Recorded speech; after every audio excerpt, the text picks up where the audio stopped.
own Demba Conta, United States of the Gambia, United States of the Gambia, or Africa, right?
That's right, the impossible just takes a little bit longer, Gambians. The impossible takes a little bit longer. This case in the Gambia, the impossible might seem long, but it's gonna come through. Just be there. United States, United States, United States, yes, United States of Africa. I'm calling big guys from the pyramid top to join bits and pieces of our father's land. Cause without boundaries we can move mountains. Rasi on the desert, raw rice and beans in the United States of Africa. Hey, drop your individual ambitions, change the tables from our home, purify our father's land. And right now, let's United States, United States, United States, oh yes, United States of Africa. African people, crawl from the vultures, stand up firm. You are the Ureb of the mankind. You are the dreams, you are the hopes, you are the future of all mankind. You are the future, you are the past, you are the grandfather's life. Gambians, listen to this, listen to the word.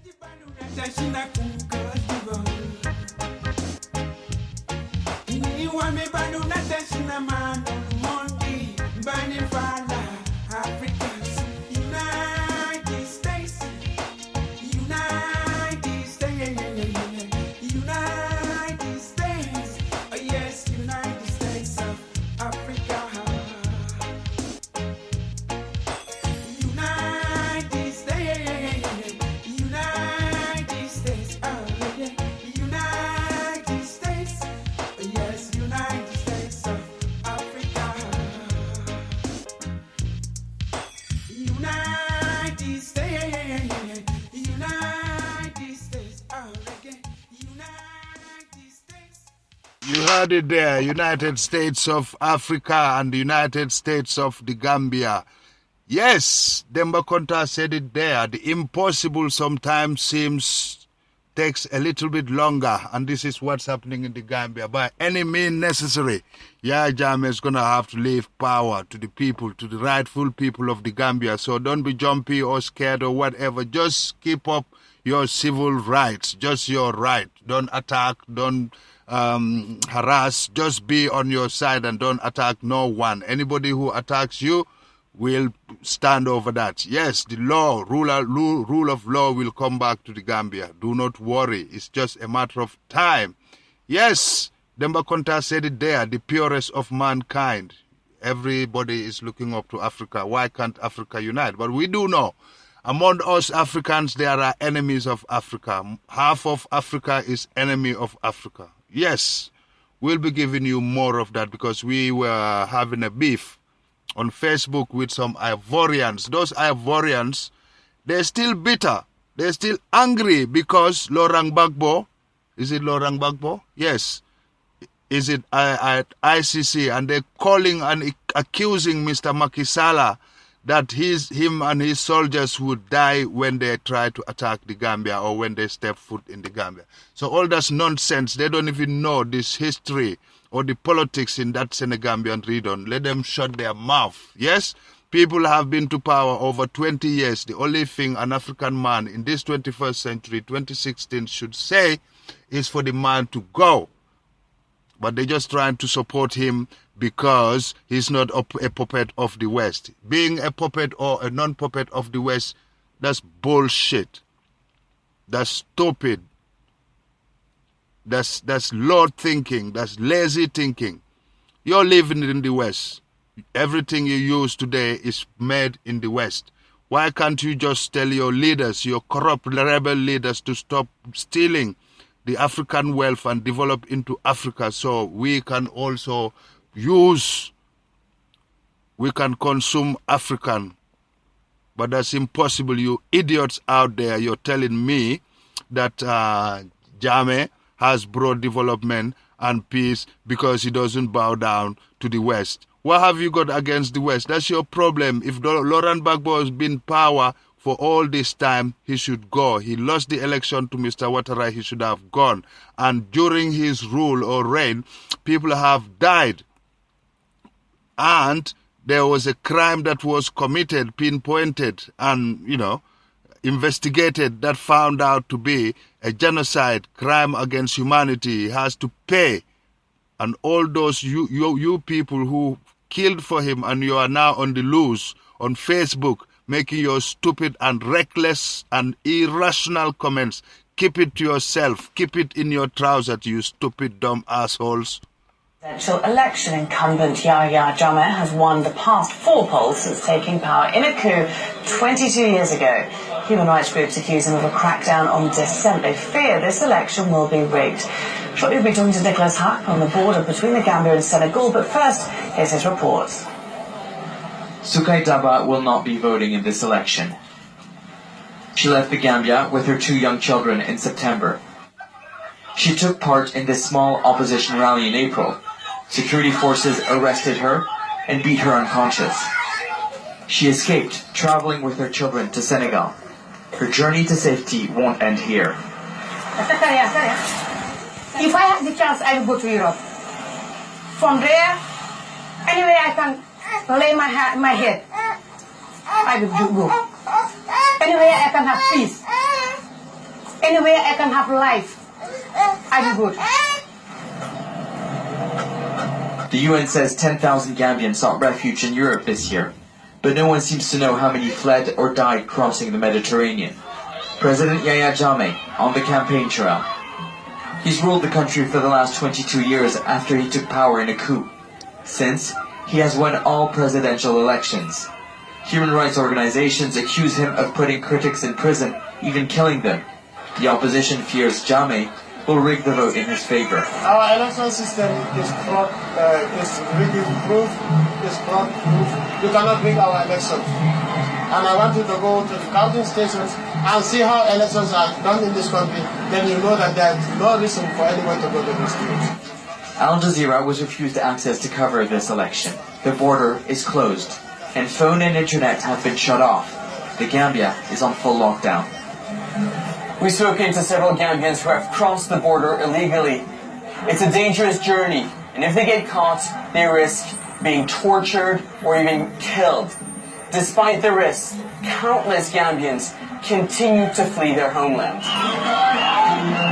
The opposition has gained momentum, and they hope people will come out to vote for change. Meanwhile, unaware of the crackdown, thousands of Europeans vacation in the Gambia on cheap holidays organized by British tour operators.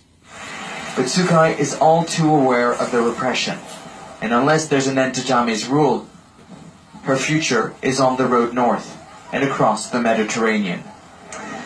And we can now speak to Nicholas. He's in Karang, which is at the Gambia-Senegal border. First of all, Nicholas, tell us who are the candidates who are challenging Jammeh in this election?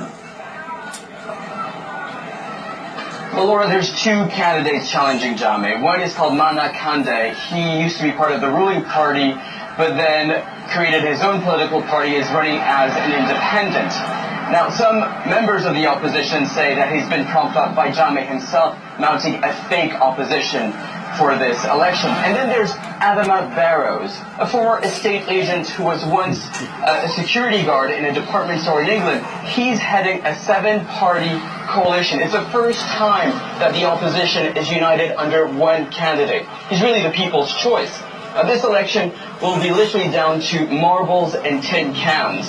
Inside each polling station are 3 tin cans, a green one for Jammeh, a grey one for Barrows, and a purple one for Mane. And by the end of the day, people will be dropping marbles inside these cans, and there will be a tally to count how many votes there are. Now, of course, there's been 5 of these elections since Jammeh took power in a coup in 1994, and he's won all of them with a comfortable margin.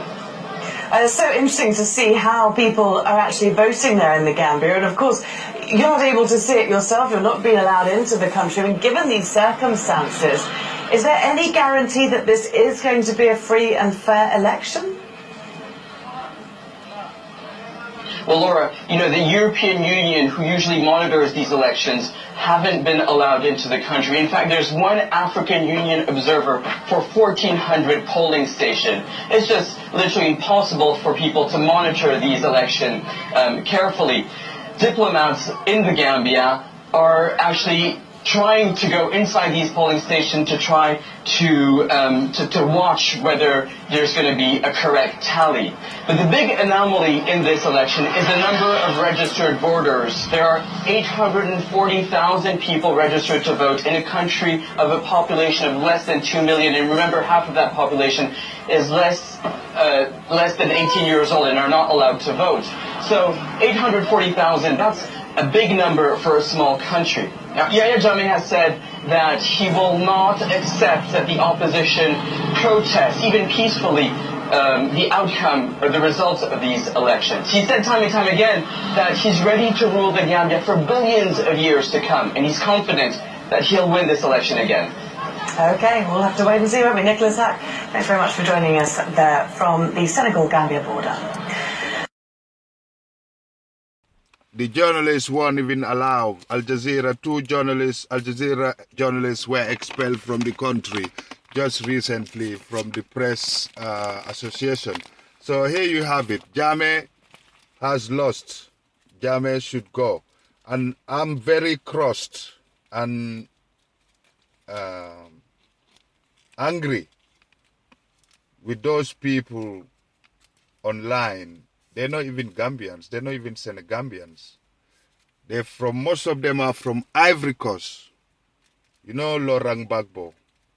He got arrested. So is Charles Taylor. Charles Taylor and Laurent Gbagbo's rebels are out there who are against the West and against the ICC. If you say the word starting with I, they raise their eyebrows. And it's no need for Africans to support another African who has been there for more than 20 years. And you guys are living in the West as we speak. So you are a bunch of hypocrites. That's what I said. I had a little fight with them. I said to them, you are a bunch of hypocrites. But in the end, therefore, you know what, this guy maybe, he's ready for war, because I don't want them to undermine people's right